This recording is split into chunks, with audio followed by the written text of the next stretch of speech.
Shalom amigos, les habla Sergio Bacari del canal Un Bacari Suelto en Israel. Otro sábado con ustedes, otro sábado con la Torá en la mano, en busca de la porción semanal.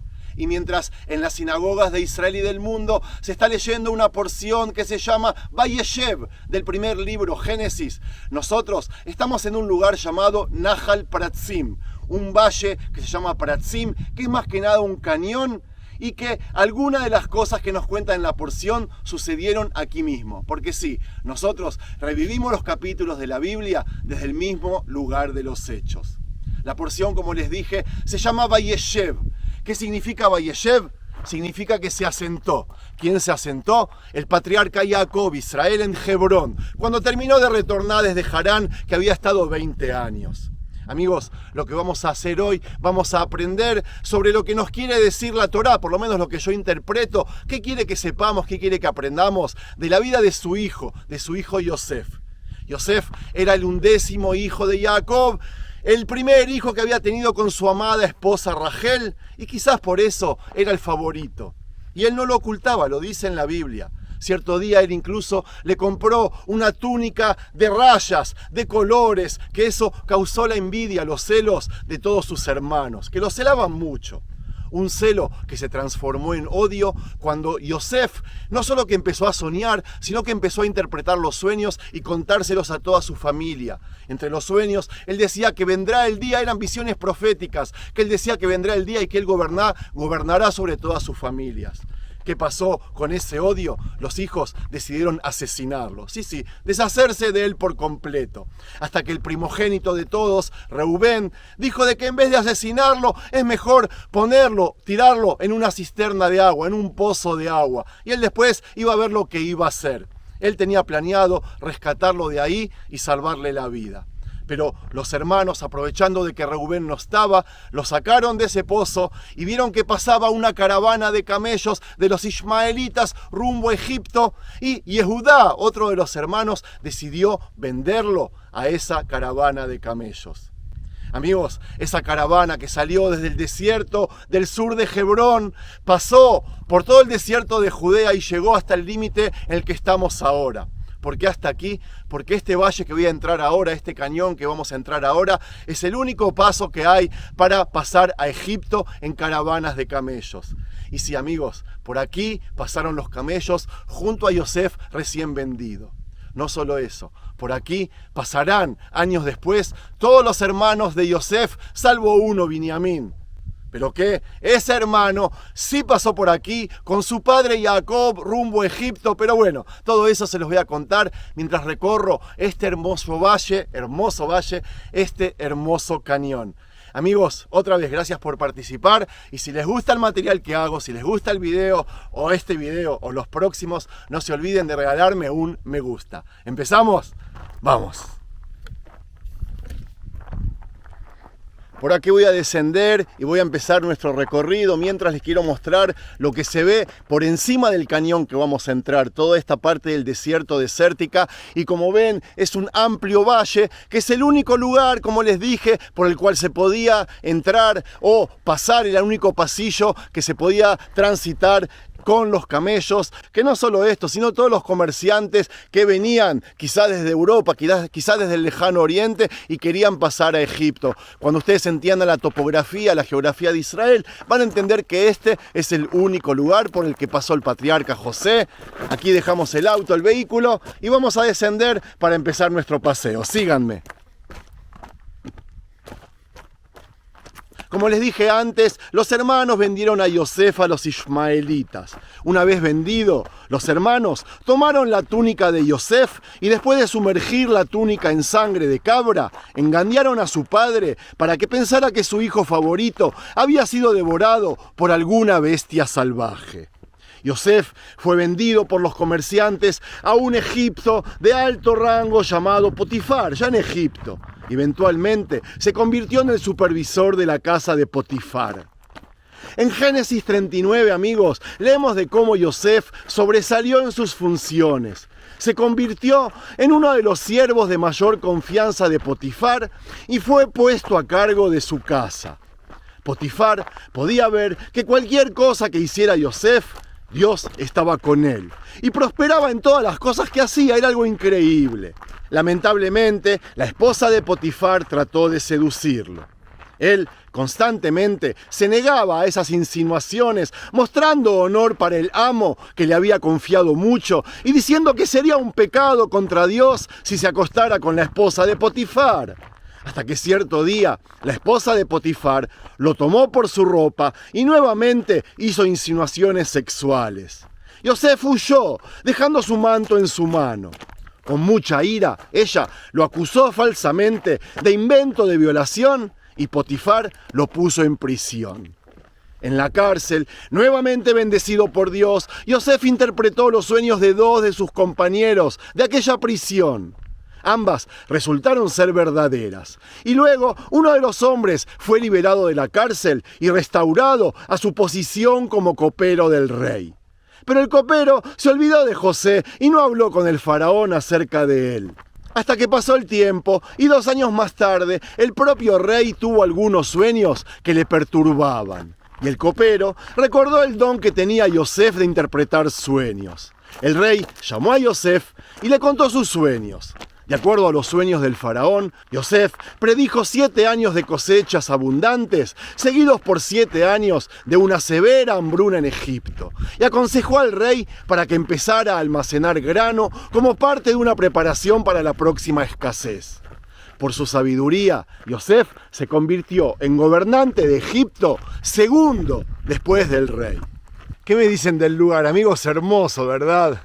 Les sigo contando de que Yosef estaba encargado de almacenar alimentos durante los años de abundancia y se los vendió a los egipcios y extranjeros durante los años de hambruna. Durante estos años de abundancia tuvo 2 hijos, Menashe y Efraín.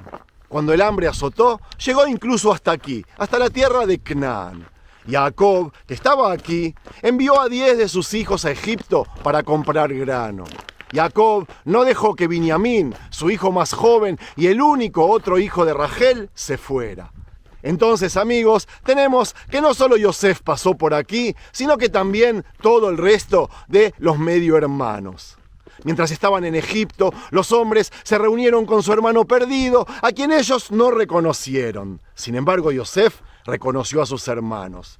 Los probó acusándolos de ser espías. Los encerró durante 3 días y luego los liberó a todos excepto a uno, enviándolos con grano para sus hogares y pidiéndoles que volvieran con su único hermano, con Binyamin. Sin saber aún la identidad de Yosef, los hermanos fueron afligidos con la culpabilidad por haber vendido a su hermano años antes. Yosef escuchó su discusión y se apartó a llorar.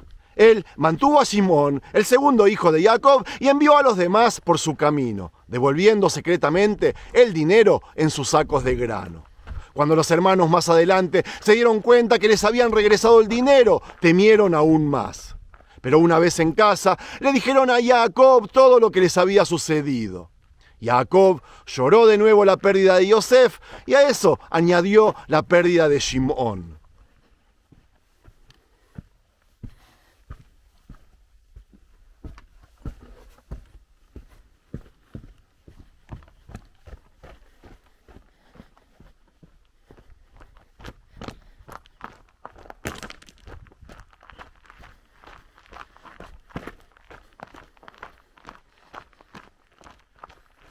Al principio se negó a enviar a Binyamin, pero el hambre llegó a ser tan grave que aceptó la propuesta.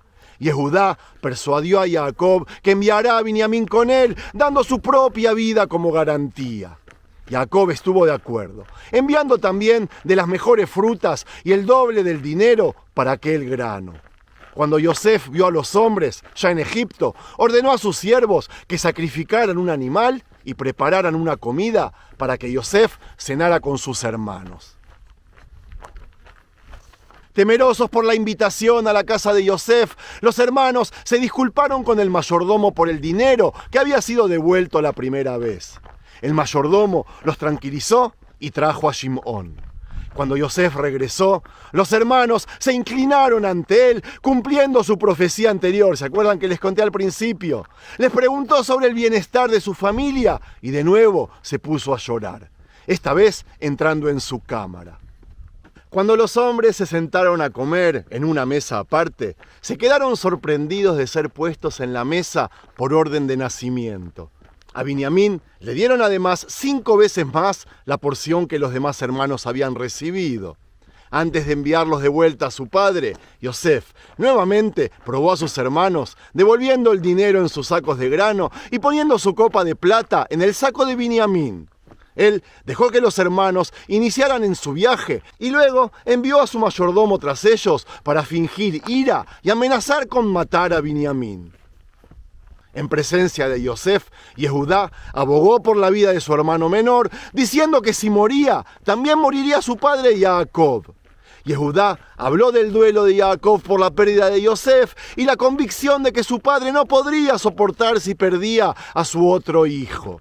Yehudá también habló de la promesa que le hizo a su padre y ofreció su propia vida por la vida de su medio hermano Binyamin. Al ver este cambio de corazón en sus hermanos, Yosef mandó a sacar a todos sus siervos y lloró a gritos para que los egipcios y la casa del faraón lo escucharan. Luego se dio a conocer a sus hermanos. Imagínense la sorpresa de ellos. Pero Yosef inmediatamente los tranquilizó diciéndoles que no estuvieran enojados con ellos mismos por lo que habían hecho con él y diciéndoles que Dios lo había enviado a Egipto con el fin de preservarlos. Yosef reafirmó su perdón años más tarde, tras la muerte de su padre, diciendo que, aunque sus hermanos planearon el mal contra él, Dios lo encaminó para bien. Yosef envió a sus hermanos de vuelta a Israel para traer el resto de su familia para irse a vivir a Goshen, donde estarían cerca de Yosef y donde él podría sustentarlos. Y fue así como Jacob fue a vivir a Egipto con toda su familia. Antes de morir, bendijo a los 2 hijos de Yosef y dio gracias a Dios por su bondad. No pensaba yo ver tu rostro, y he aquí Dios me ha hecho ver también a tu descendencia. Entonces dio la mayor bendición para el menor de los 2 hijos. Más tarde, en la historia de Israel, Efraín y Menashe, las tribus de Yosef, fueron consideradas generalmente como 2 tribus distintas. Los descendientes de Jacob vivieron en Egipto durante 400 años hasta que llegó el tiempo de Moshe.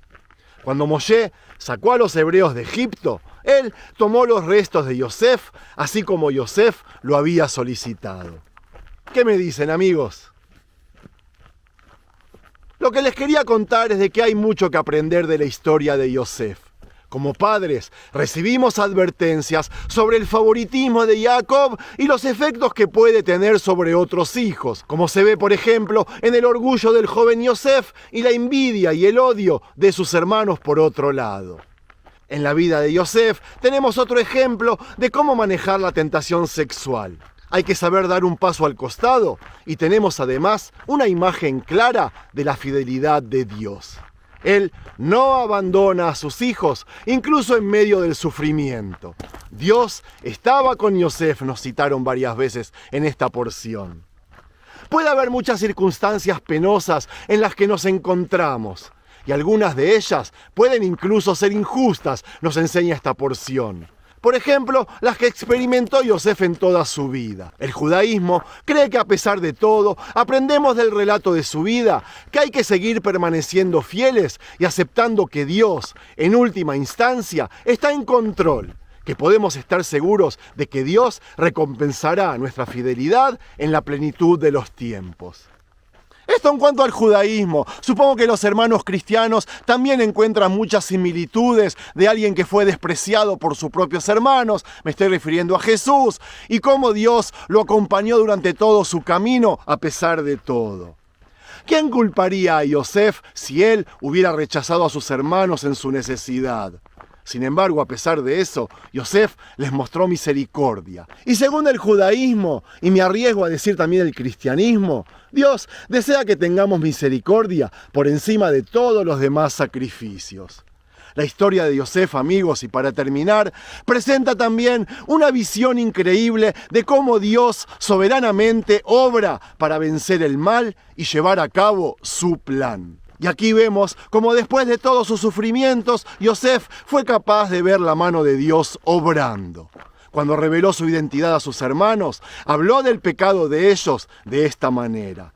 No se pongan tristes, les dijo, ni que les pese de haberme vendido a Egipto, porque para preservación de vida me envió Dios delante de ustedes. No fueron ustedes los que me enviaron aquí, sino Dios.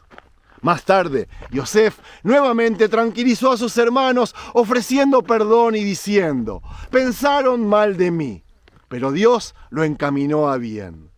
Entonces aprendemos que las intenciones más perversas del hombre nunca podrán frustrar el plan perfecto del Dios de Israel.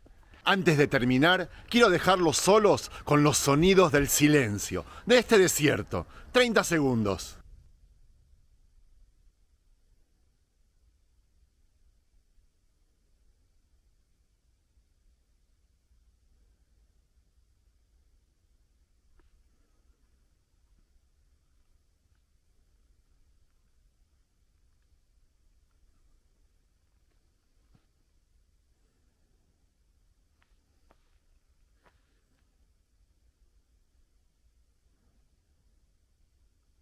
Listo, amigos, yo voy a seguir caminando, pero aquí corto el relato. Shalom.